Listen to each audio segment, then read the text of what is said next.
ليلة شتاء سنة 1985 كان في بواب عمارة قاعد بيتمشى في المدخل عشان بيتدفى. فجأة سمع صوت خبط مكتوم وقوي جدا جاي من المنور بتاع العمارة، كأن حاجة تقيلة وقعت من فوق. خد الكشاف وطلع يجري على المنور وهو بيموت من الخوف، ولما نور الكشاف في الضلمة لقى جريمة شقلبت كيان جهاز الأمن في مصر. في حي المنيل على النيل كانت في عمارة فخمة اسمها عمارة السعادة. كان ساكن في الدور الرابع مهندس ديكور أرستقراطي ومعروف جدا اسمه شريف. شريف كان راجل عايش لوحده قليل الكلام ومنعزل عن الجيران. وفي ليلة شتوية باردة في شهر طوبة الساعة عدت 3 بعد نص الليل، البواب لقى جثة شريف مرمية في المنور، سايح في دمه وميت في الحال.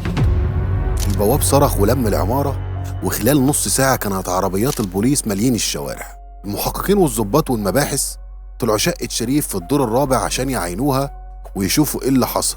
لقوا الباب مقفول من جوه فاضطروا يكسروه.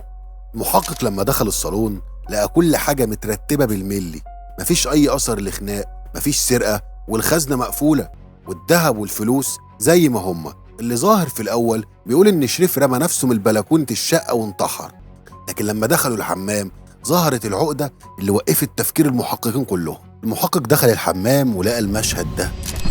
الحمام كان غرقان بخار مية سخنة كأن شريف كان لسه بيستحمى.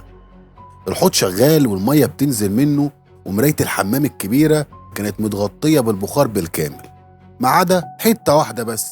في حد مسح البخار من على المراية بإيديه وكتب بصباعه كلمة واحدة بخط مهزوز: السر في اللوحة. محقق جري على الصالون وفتش في اللوحات الفنية اللي شريف كان راسمها ومعلقها على الحيطة. لقى لوحة واحدة مرسومة جديد ومكتوب عليها تاريخ نفس الليلة. اللوحة كانت غريبة جدا، عبارة عن رسمة لساعة حائط العقارب بتاعتها واقفة عند الساعة 1:15، برغم ان الجريمة حصلت الساعة 3 الفجر. هنا المحقق فهم ان شريف ما انتحرش، شريف اتقتل جوه الحمام، والقاتل اجبره يكتب الكلمة دي او الضحية كتبها وهو بيموت عشان يسيب خط للمباحث. المباحث بدأت تفتش ورا كل اللي يعرفوا شريف، ولقوا ان المشتبه فيهم هم 3 اشخاص زاروه في الليلة دي. الاول ابن اخوه طارق، شاب صايع وبتاع قمار وكان دايما بيطلب من عمه فلوس وعمه بيرفض. التاني صديق مقرب ليه وهو المهندس مدحت، شريكه في المكتب وكان بينهم خلافات مالية كبيرة على شغل الديكور. والتالتة سحر، خطيبته السابقة اللي سابها من 2 شهر وكانت مهدداه انها مش هتسيبه يتهنى بحياته. المحقق قعد يستجوب ال3، وطارق ابن اخوه قال انا كنت عنده الساعة 9 بالليل ومشيت، ومدحت شريكه انا سبته الساعة 11 بالليل، وسحر قالت انا ما روحتش عنده اصلا. لكن المحقق كان تفكيره كله رايح للغز الساعة 1:15 اللي في اللوحة والكلمة اللي مكتوبة على مراية الحمام. المحقق جاب المعمل الجنائي وأمرهم برفع البصمات من على المراية ومن على اللوحة، وفجأة ظهرت النتيجة اللي صدمت الجميع. البصمات اللي على المراية ما كانتش بصمات شريف، دي كانت بصمات مدحت صديقه وشريكه.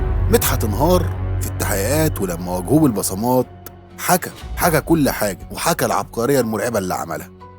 مدحت أنا لو رحت لشريف الساعة 1 بالليل عشان يصفوا الحسابات، وحصلت بينهم خناقة كبيرة ومدحت فقد أعصابه وضربه بحاجة تقيلة على دماغه فمات في الحال. الساعة كانت 1:15 بالظبط. مدحت كان عايز يعمل الجريمة الكاملة، ساب الجثة في الشقة وقعد لحد الساعة 3 الفجر، أخد اللوحة ورسم العقرب عند 1:15 عشان يثبت إن الجريمة حصلت في الوقت هو ما كانش موجود، لأنه كان مجهز شهود يقولوا إنه كان على القهوة الساعة 1. مدحت دخل الحمام وشغل المية السخنة عشان يعمل بخار، وكتب بصباعه السر في اللوحة عشان يوجه نظر الشرطة للوحة والعقارب فيفتكروا إن شريف كتبها قبل ما يموت عشان يثبت وقت الجريمة. وبعد ما خلص خطته شال الجثة ورماها من البلكونة في المنور عشان يبين إنها انتحار، وقفل باب الشقة بالترباس من جوه بطريقة ذكية باستخدام خيط رفيع، وهرب وهو فاكر إنه أذكى من القانون.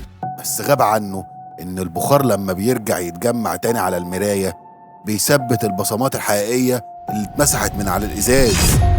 وعدالة ربنا كشفت الشيطان اللي خان صاحبه عشان الفلوس واتحكم عليه بالإعدام شنقا في قضية هزت المجتمع في الثمانينات